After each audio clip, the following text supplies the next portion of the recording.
Dadi Gusti Allah menika paring kenikmatan dhateng kula panjenengan sedaya ana nikmat loro ning akeh-akeh menungsa niku padha lali marang nikmat loro mau. Apa nikmat loro mau kang sepisan menika asihatu. Nikmat sehat wal farahu ping pindhone nikmat sempat. Nikmat sehat lan nikmat sempat menika akeh-akeh menungsa menika padha nglali marang nikmat kala wau. Ketoke bondo iki aji ning ternyata bondo niku luwih aji kesehatan kula panjenengan sedaya.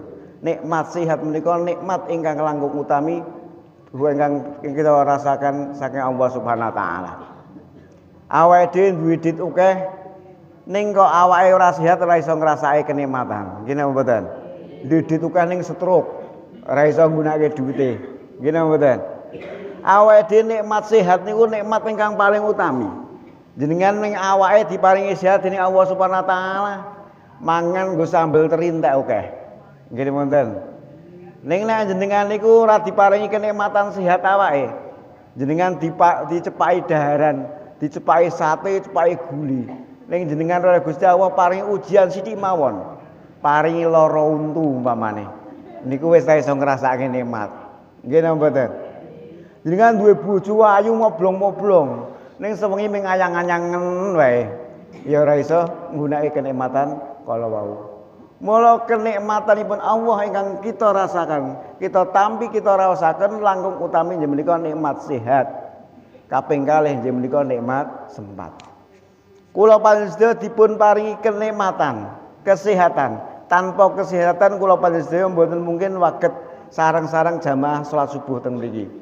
Jenengan duwe kenikmatan sehat, ning ora duweni kesempatan, dilele putune rewel ya ora iso jamaah.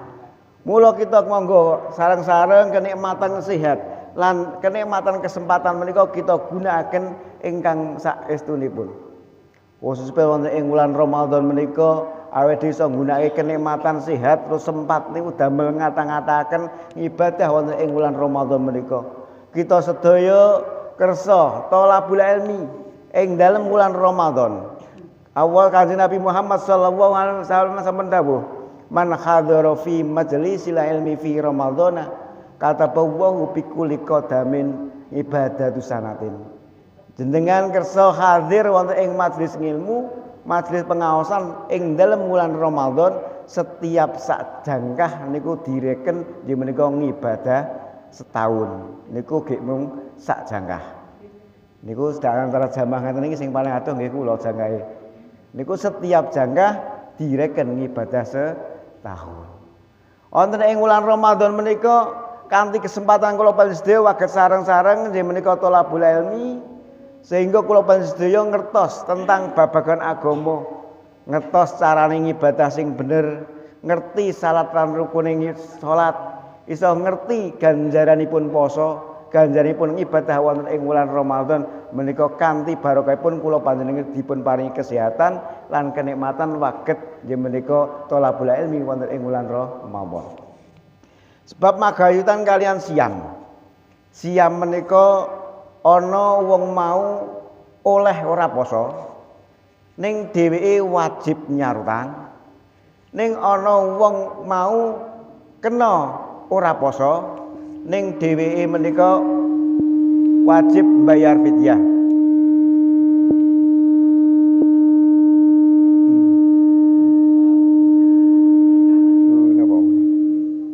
Lan wonten wong mau ketatrapan oleh poso ning dheweke ya ora wajib nyarutang ning ya ora wajib bayar fidyah. Wong sing kena ora poso ning dheweke menika benjang wajib nyarutang, sing sepisal menika wong ora poso ning alasane nyusoni anak. Nyusoni anak samar anake engko nek susune ora lancar terus ora poso niku kenging. Ning sesuk wajib nyarutang. Ora kena bayar fidyah. Jenengan alasane nyusoni anak kok terus wah sesuk bayar fidyah mawon. Niku nek membayar fidyah niku paling ringan kok. Nah saiki ra poso sedina ming sekilo kok. Dengan ra poso sesasi ming 30 kilo.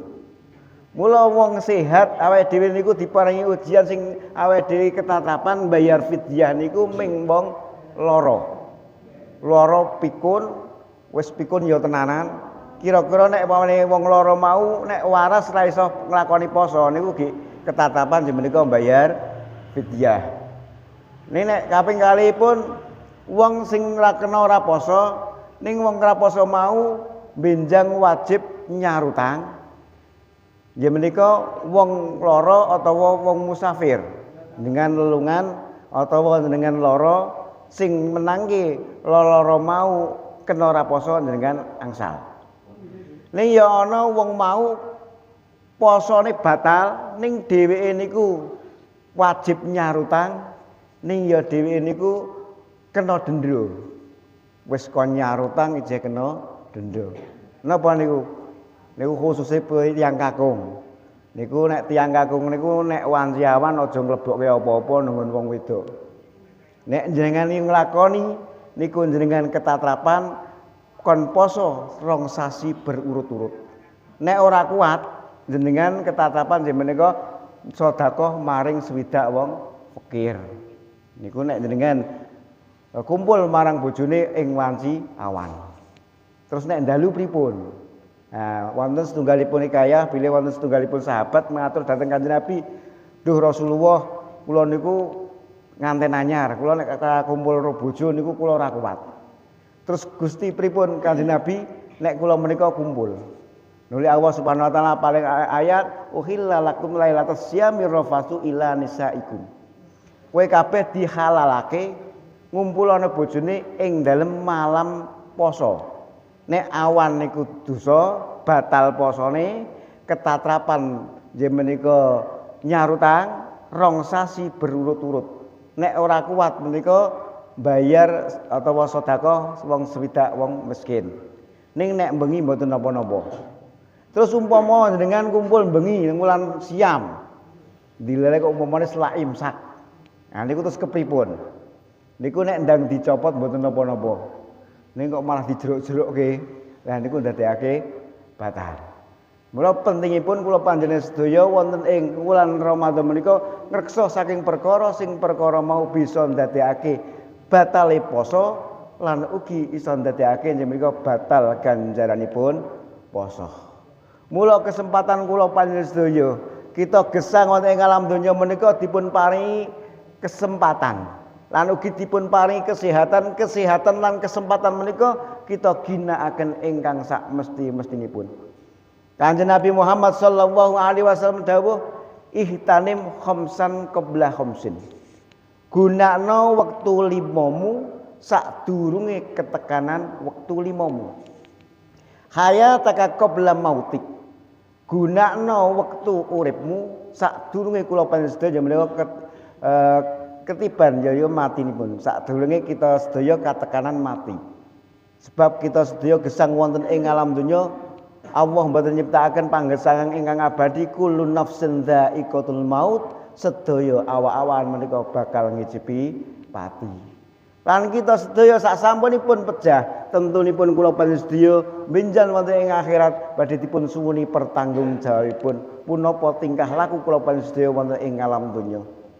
Allah sampun dawuh ing surat Yasin, "Al-yauma nakhtimu ala afwahihim wa tukallimuna aydihim wa tashhadu arjuluhum bima kanu yaksibun." Al-yauma ing dalam dina kiamat nakhtimu ala afwahihim. Cangkem-cangkeme menungsa menika do dipun bingkem. Wa tukallimuna aydihim, tangan lorone padha nekseni, wa tukallimuna aydihim, tangan lorone padha ngomong. Wa tashhadu arjuluhum, sikil lorone padha nekseni bima kanu yaksabun, kelawan apa kang kula panjenengan sedaya dipun lampahi wonten ing alam donya menika. Mula kula panjenengan sedaya gesang wonten ing alam donya menika dipun dawuh njembel kang ngathah-athah ibadah dhateng Allah Subhanahu wa taala. Sebab Allah sampun dawuh, "Wa ma khalaqtul jinna wal insa illa liya'budun." Gusti Allah bakal netahake jin lan manusa kejaba namung nyembah dhateng Allah Subhanahu wa taala. Salajengipun wasahabaka kau berharmik, gunakno wektu enommu sadurunge ketiban wektu tuamu. Awake dhewe mumpung ge enom, monggo gunakaken enom kula panjenengan sedaya dipun ginakaken kangge ibadah dengan Allah Subhanahu wa taala sadurunge kula panjenengan sedaya menika tuwa. Sebab wong enom iki ya mesti tuwa. Mumpung ijeh rusa monggo kerusanan kula panjenengan sedaya mumpung ijeh enom damel ngatah-ngatahke ibadah berjuang kangge salipun kangge agamanipun Allah Subhanahu wa taala. Salajengipun wahina ka kubra fakhri. Gunakno wektu sugihmu sadurunge wektu fakirmu. Sebab awake dhewe niku saiki sugih sesuk iso dadi melarat. Ning saiki melarat sekapan wae Gusti Allah iso ngersakake dadi sugih. Mula ari kali kula panjenengan sedaya dipun paringi rezeki dhateng Allah Subhanahu wa taala kita srafaken kita ginakaken nggih menika kangge amal ibadah kula panjenengan sedaya kangge sedekah. Awake dhewe nek duwe bondo rakit tong sithik ya kanggo sedekah. Sebab bondo menika namung titipipun Allah. Suatu saat badhe dipun pundhut dhateng Allah Subhanahu wa taala. Lan bondo ingkang kula panjenengan duweni yaiku bondo sing bondo mau sampun kangge ngamal kangge Allah Subhanahu wa taala. Mula nek jenengan gadah bondo dengan kangge amal jariah, amal sing amal kala wau mboten badhe pedhot. Sebab ari kalane manungsa menika pejah. Idza matabna adama ing qata amalu illa bisalasatin. Ari kalane manungsa meniku mati sedaya ngamal menika pedhot kejaba ming perkara telu. Siji sedekah jariah, kaping kalih ilmu yuntafa'u bi ilmu ingkang dipun manfaataken. Kaping tiganipun wawalatul sholihun yatamula yaiku anak soleh sing gelem ndongaake marang wong tuwane.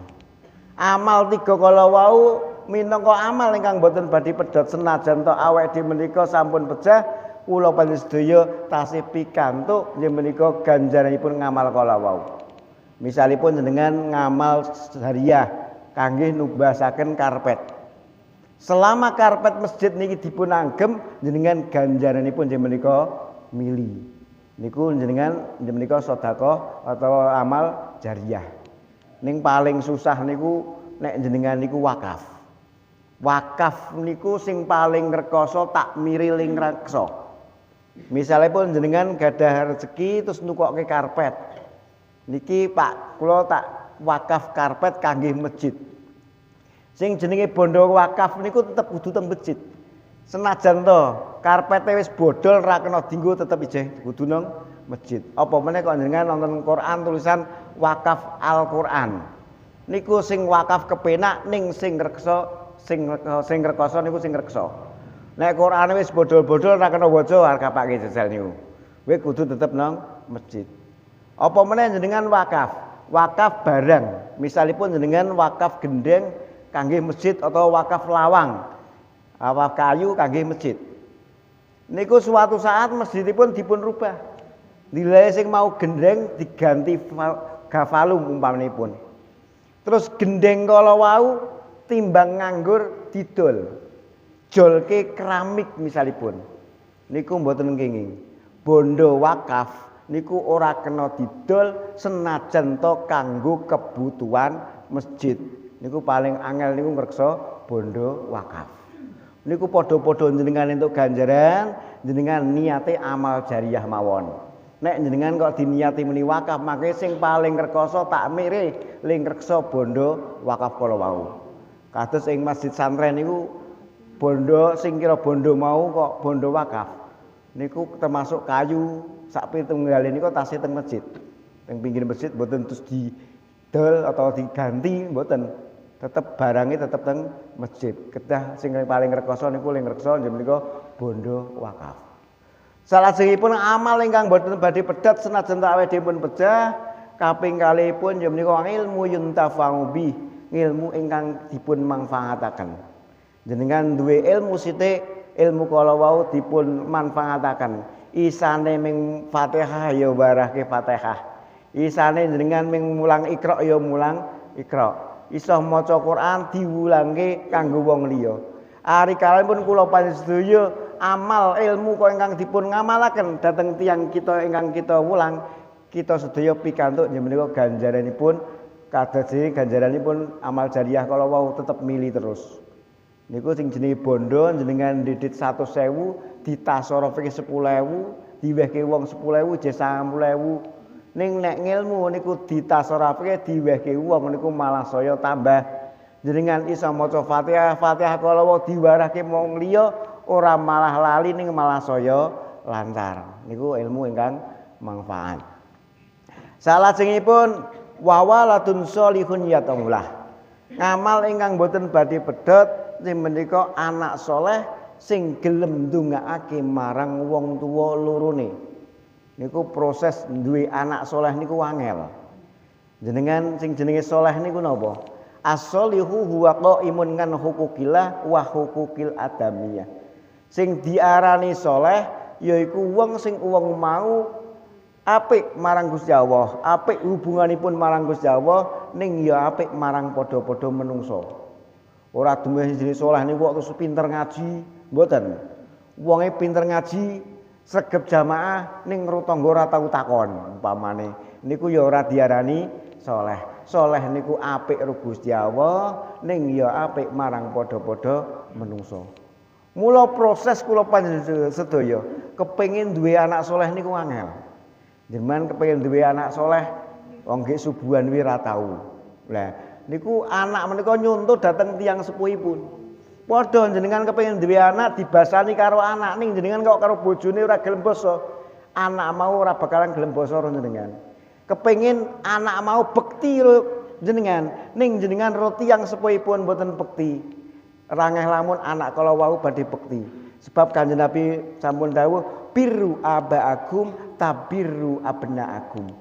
Kowe bektiya marang wong tuamu, yekti anakmu bakal bekti marang sliramu.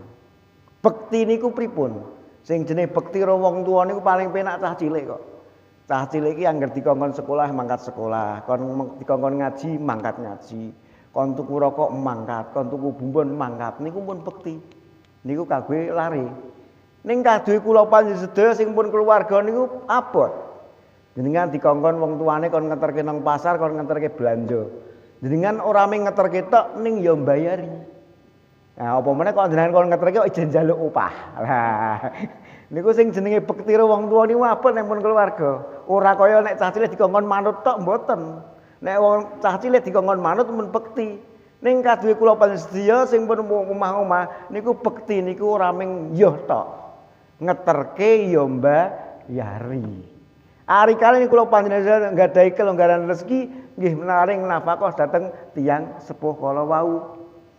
Umpamanipun kula panjenengan sedaya ndelale arep bodho kok oleh dodolan ra payu-payu rezekine kok seret umpamanipun.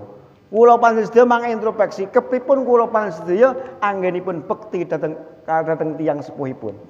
Awit napa Kanjeng Nabi Muhammad sallallahu alaihi wasallam sampun dawuh man taraka du'a liwalitaihi faqat yang qati'ungan rizquhu. Sing sapa wonge kok ninggalake ora gelem ndongaake marang wong tuwa lorone faqat yang qati'ungan rizquhu mongko Gusti Allah bakal medhot dalan rezekine naudzubillahi min dzalik. Mula awake dhewe kok dilare kok rezekine rada seret introspeksi. Apa kurang kula panjenengan sedaya anggenipun bekti marang tiyang sepuhipun. Tiyang sepuh ingkang tasih sugeng lan tiyang sepuh ingkang kula panjenengan sedaya sampun tilar donya. Nek tiyang sepuhipun sampun tilar, kita sedaya anggenipun bekti nggih menika kanthi ndongaaken tiyang sepuh kala wau. Kita sedaya sampun bekti karo wong tuwa. Ning kok dilalehi rezekine niku tetep seret umpamanipun. Kita introspeksi. Kula panjenengan introspeksi apa kurang anggenipun zikir eling dhateng Allah Subhanahu wa taala. Awit napa Allah Subhanahu wa taala sampun dawuh wonten ing surat Thaha. Man a'rada an dzikri fa innahu ma'isatan dongka wa nahsuruhu yaumal qiyamati. Man utawi sapene wong a'rada kang mlingos an dzikri saking eling maring ingsun. Sing sapa wonge kok ora gelem eling marang Gusti Allah. Fa innahu ma'isatan mongko wong mau badhe diparingi mangisah anggenipun penggolek pengupa jiwa, anggenipun golek rezeki, anggenipun dodolan zongkan rupek. Wana suruh yaumal kiamat yama lan minjang tiyang kala wau badhe dipun giring wonten dina kiamat kanthi wuta. Nuli tiyang kala matur dhateng Allah Subhanahu wa taala, ya Rabbi lima khasartani a'ma wa qad kuntu basira. Duh Gusti kenapa kula menika dipun giring kanthi wuta padahal kula menika nalika wonten ing donya menika mboten wuta. Gusti Allah dawuh, waqad ataita fanasi tahawus. Ingsun turunake ayat-ayat ingsun fanasi tah ning sira kabeh padha nglalekake marang ingsun. Mula kula panjenengan sedaya nek kepengin lancar rezekine bektiya marang wong tuwa lorone. Jenengan termasuk barokah jenengan kersa salat jamaah salat subuh rezeki menika insyaallah dipun lancarake dening Allah Subhanahu wa taala. Jenengan gadhahi hajat wonten ing wektu subuh menika wonten wekdal ingkang mustajab. Bainal adzani wal iqamah, antane adzan karo qomat ing wektu subuh jenengan mung maca Fatihah ping 41. Niku saka adzan tekane sakderengipun ngamat.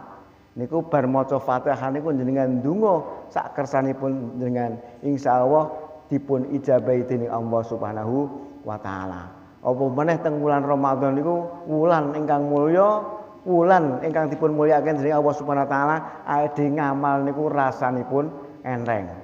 Niki nek ora poso ya jamahe ras men niki ya. Nah niku barokahe menika wulan Ramadan. Mula kesempatan awake dhewe iso ngibadah nang wulan Ramadan enteng iki sebab akeh kancane.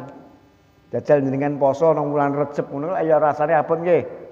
Nah nek teng wulan Ramadan enteng. Nah jarine setan dibondo nggih. Nah setan dibondo terus rasane enteng. Ning buktine teng pasar niku ya wonten kok sing teng pasar wulan Ramadan ya udut-udutan. Dhewe ora poso udut-udutan. Apa wong mau kesurupan setan apa ketempelan setan niku. Nah, niku setan niku dibondo sing bondo nggih awake dhewe kereta sedaya ngeker hawa nafsu setan kala wau mboten waget nggodha kula panjenengan sami. Mugi-mugi kula panjenengan sedaya wonten ing wulan Ramadan menika tansah dipun paringi bagas waras, sehat walafiat sehingga kula panjenengan sedaya waget ngibadah wonten ing wulan Ramadan menika kanthi sempurna pingkatuk ridhonipun Allah Subhanahu wa taala sehingga kula panjenengan sedaya dipun lebetaken wonten ing swarganipun Allah Subhanahu wa taala. Allahumma bismillahirrahmanirrahim. Alhamdulillahirabbil alamin. Hamdulillah hamdus syakirin. Hamdan na'imin hamda ya fi ni'amah wa ika mazdah ya rabbana lakal hamdu kama yanbaghi li jalalika wajhika wa 'azimi mustaqim. Allahumma ya Allah ya ahad ya fard ya samad ya makhluqat wa la walada ya man lam yalid wa lam yulad wa lam yakul lahu kufuwan ahad. As'alukal huda wa tuqa wal afafa wa ghina wa afiyah wa salamah fid dini wad dunya wal akhirah. Allahumma auladana wa ahlana wa dhurriyyatina wa jami' talamid wa talamidatina wa jami' jama'atina hadhil jamaah min ahli ilmi wal khair wa la taj'alna min ahli dhari innaka ra'ufur rahim wa ja'alna wa iyyahum min ibadikal sholihin wa min ibadikal muttaqin bi fadli subhana rabbika rabbil izzati amma yasifun wa salamun alal mursalin walhamdulillahi rabbil alamin. Sing kula pungkasi assalamualaikum warahmatullahi wabarakatuh.